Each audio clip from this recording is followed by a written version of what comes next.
tan iyo intii ciidamadeena qalabka sidaa ay soo afjareen isla markaana kala eriyeen maleeshiyaadkii caasimadda ummadda Soomaaliyeed dhexdeeda kaga dhawaaqay inaan dawlad jirin dalkana ay iyagu mas'uul ka yihiin waxaana soo gaarayay waraaqo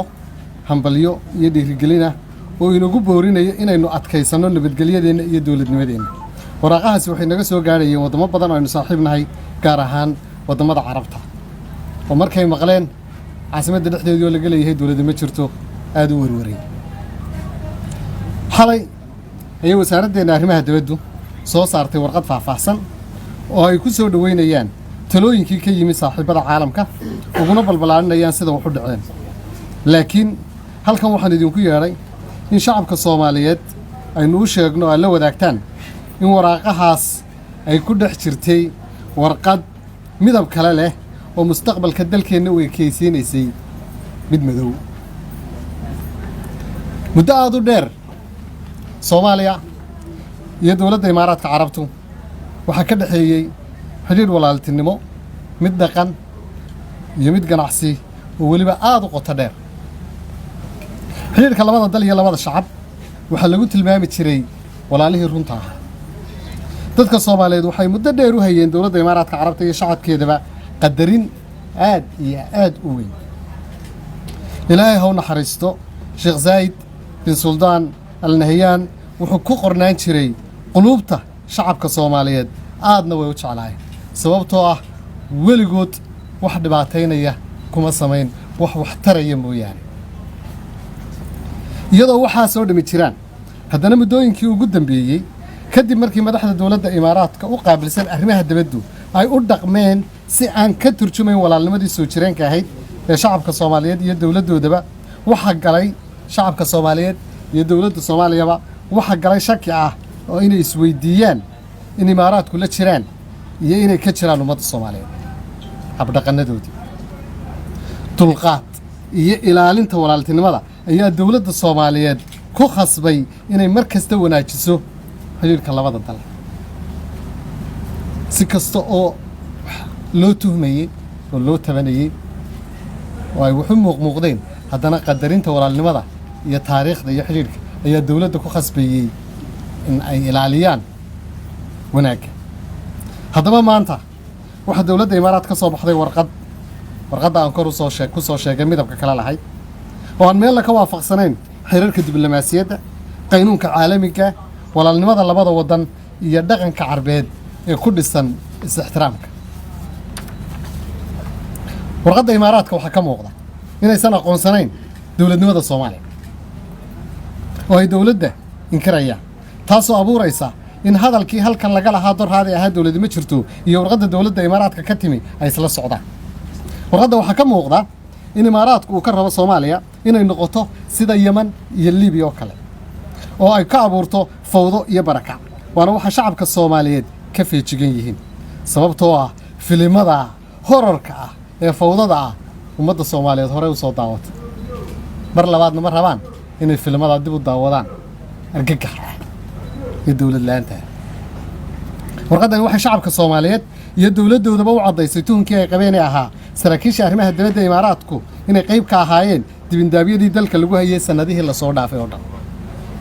dibindaabiyadaasoo si cad uga hor imanaysa qaynuunka caalamiga international lawga waxaana waqtiga loo baahdo iyadoo cadeynteeda wadata soo bandhigi doona hay'adaha ay khusayso waxaana ka dhalan kara sharci jabinta mas'uuliyad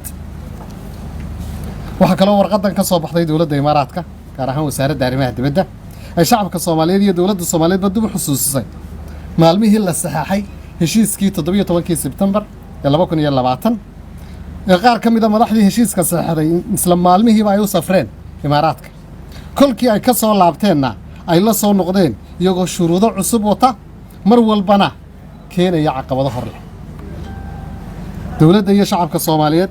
waxay ka fajacsan tahay colaadda intaas leeg ay saraakiisha Imaaraadku u qabaan dadka Soomaaliyeed ee jecel walaalahooda Imaaraatiyiinta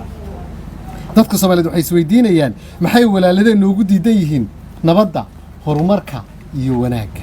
annaguba intaa in leeg ayaanu la jecelnaa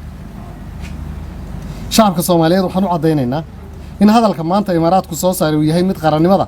iyo jiritaanka dalka baabiinaya waxaana muhiim ah dadka Soomaaliyeed inay fahmaan waxaan la hadlayaa ummadda Soomaaliyeed meel kasta joogto inay fahmaan waxa lala damacsan yahay wax dagaal sokeeye inuu dhaco si loo xalaalaysto dhulkooda iyo baddooda oo haddaba muran la geliyay waxa laga yaabaa in dadka qaar yiraahdaan haddii walaaladeen inagu qaldameen inagu maan ka roonaano oo maan ka aamusno oo ayaynaanu jawaabin cajiib haddii maanta aan ka aamusno dal dhan oo walaalaha shaqiiq ah oo leh statementkoodii baan rabaa saddexda erey ku jira inaan sheego dagaal iyo qalalaasi ayaa hadda ka socda there is ongoing violence in Muqdisho hadduu socdaa bay kulay dagaal baa socda xaaladda Muqdisho way ka sii daraysaa territorial bay noqotay way ka sii daraysaa Soomaaliya dawladda kama jirto way dhamaatay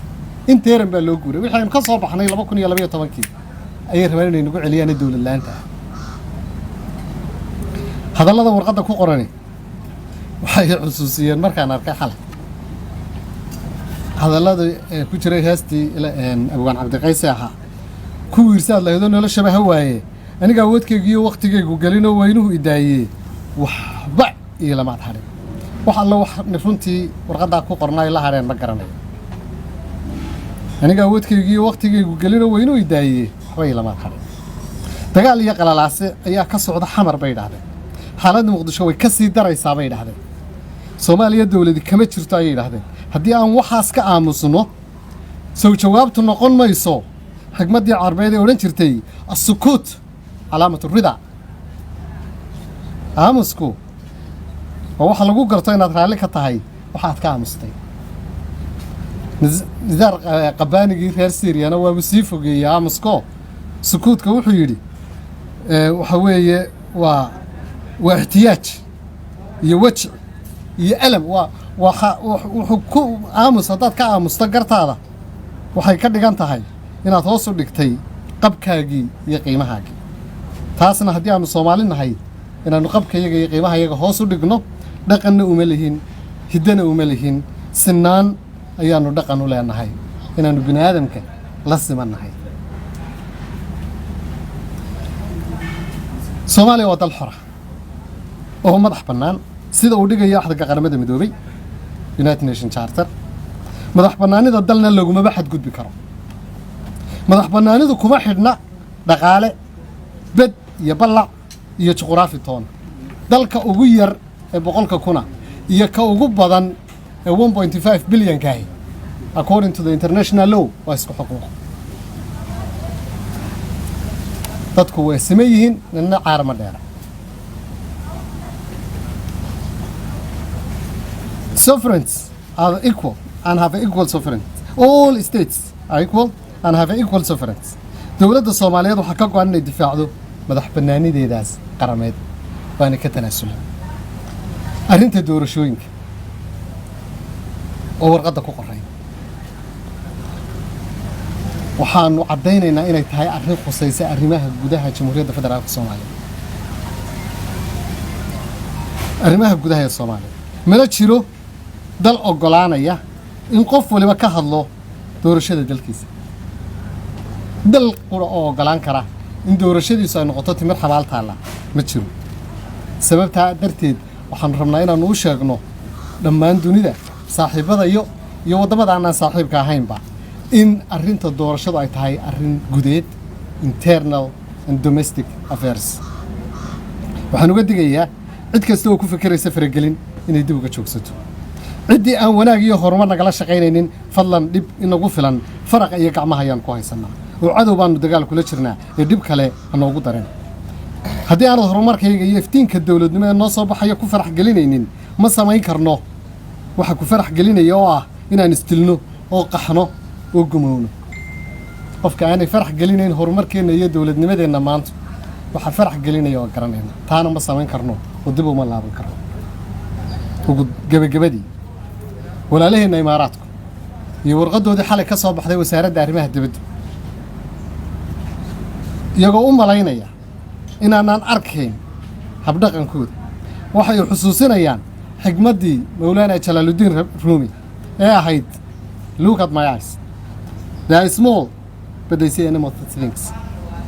Indhahaygu way yaryar yihiin laakiin wax badan bay u jeedaan. Waxaa laga yaabaa inay isleeyihiin Soomaaliya waa dal soo koraya oo soo dhismaya soo kabmaya laakiin wax badan ayaa inoo muuqda oo aynu jeednaa. ugu dambayn iyadoo waxaasoo dhan lagu sameeyey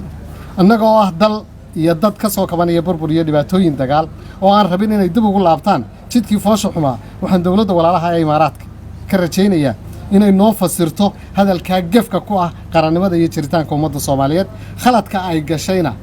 ay ka cudur daarato mar rabno kelmaddeeda ugu dambaysa u fiirsada mar rabno in jiilasha soo socda ee carbeed aynu uga tagno godob iyo taariikh madow